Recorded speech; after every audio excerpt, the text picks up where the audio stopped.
For PTC TV, I'm Graham Lynch from ComsDay. We're speaking with Vinod Kumar, who's the President and Chief Operating Officer of Tata Communications based in Singapore. Welcome. Thank you, Graham. Nice to be here.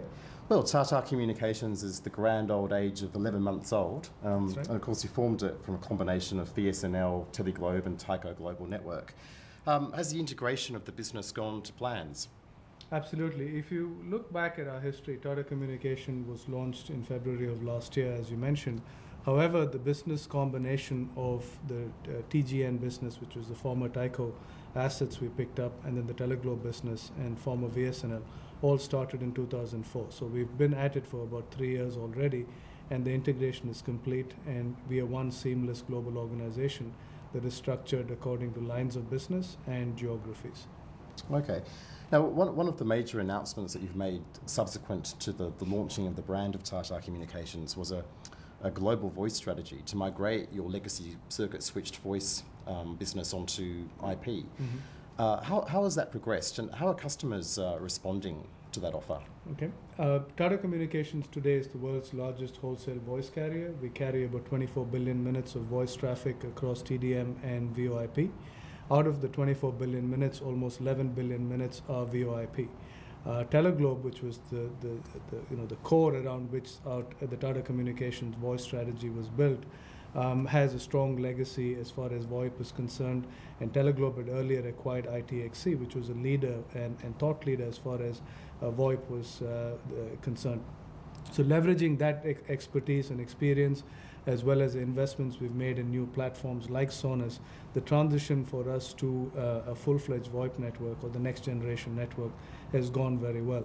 We continue to deploy more Sonus-based engine switches in the network, gradually phasing out the old TDM gear, and that's gone on fairly flawlessly as far as we're concerned. And as far as customers are concerned, given that we were already serving them with VoIP services earlier, they really shouldn't have seen much of a transition impact as far as service is concerned. It's just that we have more features, more capabilities, more routing options available to us. And our voice business really uses both the TDM and the VoIP platforms to deliver services to wholesale customers around the world. And now we're elevating that game to do turnkey outsourcing arrangements with carriers who want to get out of the business of managing a complex voice network on a worldwide basis and just hand it off to us, and we manage the routing and termination, so on and so forth. Now, I wanted to pick up on that last point because you've formally entered what you call the carrier transformation game, and that's part of it, managing voice networks for other carriers. But you're also offering a lot of other services in that area. Can you tell us more? Our strategy, you need to look at this in the context of our wholesale strategy. We are one of the few carriers that firmly believes in the wholesale business. If you see what we have today, we have wholesale as well as enterprise as well as retail consumer broadband in India. The wholesale business, we believe, is a very interesting business and one in which you can make money, but it has a few conditions. One is you need to have global scale and reach, and the second is you need to be multi-product. And the first set of products we focused on, like most other telcos, were the traditional set of products that wholesale carriers sell. So voice, IP, data services, essentially underlying submarine cable-based transmission services. And then we also have some unique ones like our signaling and conversion services that we offer mobile carriers.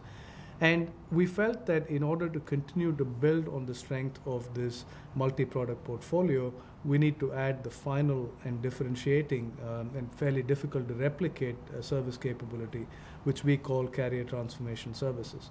And carrier transformation services, again, has three components to it. The first is when we do turnkey outsourcing deals. So you're a large carrier, you have a lot of voice traffic that you want delivered around the world, but you don't want to do that for a living, or you just want that to be an enabler for the rest of your business. So what we can do is we would step in and offer a complete package of routing and termination services that you just have to hand off your traffic to us in one pipe, and we will then distribute it globally using the vast network of bilateral connections that we have and other kind of termination options that we have. So that's one extension. The second is around white label services. A lot of the services that we have created for our own customers in India and elsewhere in the enterprise and retail space are services that many emerging carriers are looking to deploy in their respective geographies.